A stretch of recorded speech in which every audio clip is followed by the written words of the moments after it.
کیونکہ اللہ تبارک و تعالیٰ قبر کے اندر ان مرنے والے بچوں کی عقلوں کو مکمل کر دے گا، اور پھر یہ مرنے والے بچے اپنی کامل یعنی پوری عقل کے مطابق ان فرشتوں کے ان سوالوں کے جوابات دیں گے۔ اور دوسری روایت کے مطابق بچوں سے قبر میں کوئی حساب کتاب نہیں لیا جائے گا، کیونکہ بچے معصوم ہوتے ہیں اور وہ بے گناہ ہوتے ہیں، لہٰذا بچوں سے قبر کے اندر کوئی سوال نہیں کیا جائے گا۔ اب بات کرتے ہیں ان بچوں کی جو کافروں کے گھروں میں پیدا ہوتے ہیں یا مشرکوں کے گھر میں پیدا ہوئے اور بالغ ہونے سے پہلے پہلے مر گئے، تو کیا ایسے بچے مشرک اور کافر کہلائیں گے؟ اور قبر کے اندر ان کے ساتھ کیا سلوک کیا جائے گا؟ تو اس کے متعلق حضرت عبداللہ بن عباس سے روایت ہے کہ جناب رسول اللہ صلی اللہ علیہ وآلہ وسلم سے مشرکین اور کافروں کے بچوں کے بارے میں سوال کیا گیا، تو حضور صلی اللہ علیہ وآلہ وسلم نے ارشاد فرمایا کہ اللہ تبارک تعالیٰ نے ان بچوں کو فطرت سلیم پر پیدا کیا۔ اللہ تبارک تعالیٰ جانتا تھا کہ ان بچوں نے بڑے ہو کر کیا کرنا ہے۔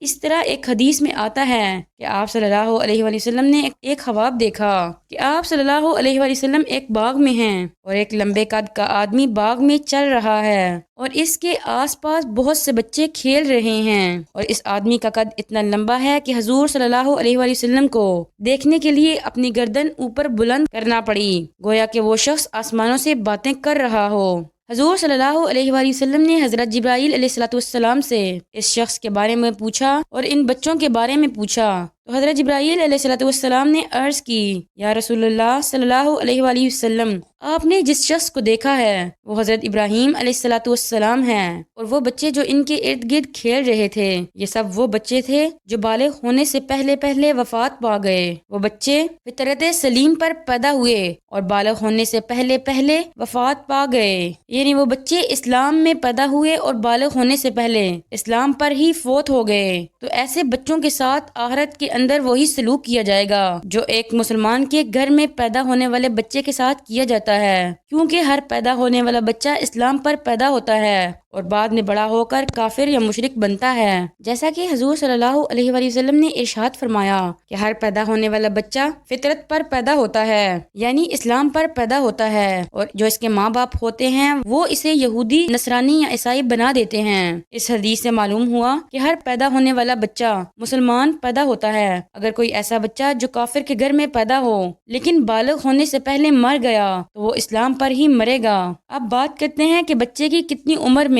بچے کے کفر کو کفر مانا جائے گا۔ اس کے متعلق مختلف روایات آتی ہیں کہ بچے جب عاقل اور بالغ ہو جائیں، اچھے اور برے کی پہچان کرنے لگ جائیں، تو اس عمر میں اگر کوئی بچہ کفر کرے تو اس کے کفر کا اعتبار کیا جائے گا، یعنی اس کو مانا جائے گا کہ وہ کافر ہوگا۔ علماء کرام بیان فرماتے ہیں کہ اگر کوئی بچہ 7 سال کی عمر میں کفر کرتا ہے تو اس کے کفر کا اعتبار کیا جائے گا اور وہ کافر ہو جائے گا۔ اب بات کرتے ہیں کہ کافروں اور مشرکوں کے بچے جنت میں جائیں گے یا نہیں۔ اگر یہ جنت میں جائیں گے تو جنت میں کون سے مقام میں ان کو رکھا جائے گا، اس کے متعلق الگ الگ روایات ملتی ہیں۔ کچھ روایات کے مطابق جیسے مسلمانوں کے بچے جنت میں جائیں گے، اسی طرح وہ بچے بھی جو پیدا تو کافروں کے گھر میں ہوا لیکن بالغ ہونے سے پہلے پہلے فوت ہو گیا، تو اللہ تبارک و تعالیٰ ان معصوم بچوں کو بھی جنت میں داخل کرے گا، کیونکہ اللہ تعالیٰ ارشاد فرماتا ہے کہ وہ کسی کو جنت اور جہنم میں داخل نہیں فرمائے گا جب تک کہ اس کو ایمان کا مبلغ نہ بنا دے،